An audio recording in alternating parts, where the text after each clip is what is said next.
Welcome to the Rim Break Rodeo. We hope this video helps. Start by opening a Fidelity brokerage or Treasury-only account online. The process takes about 10 to 15 minutes when you have documents ready.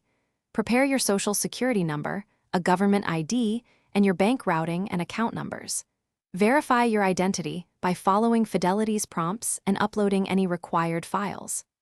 Link your bank account using ACH to fund purchases and to receive redemptions directly. Confirm account permissions to trade fixed income and to accept Treasury purchases through auctions and the secondary market.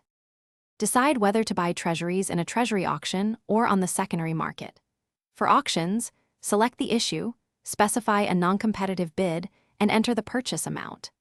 Fidelity accepts typical increments starting at 00 for some bills and 000 for notes and bonds depending on the issue.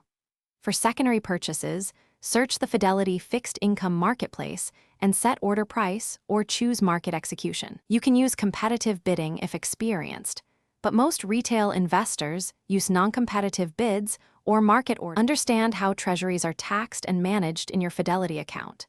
Interest income from Treasuries is exempt from state and local taxes, but remains subject to federal tax reporting. Fidelity reports interest and proceeds on Form 1099 INT and Form 1099B when you sell or receive taxable events. You may hold securities to maturity to receive face value, or sell earlier in the secondary market if you need liquidity.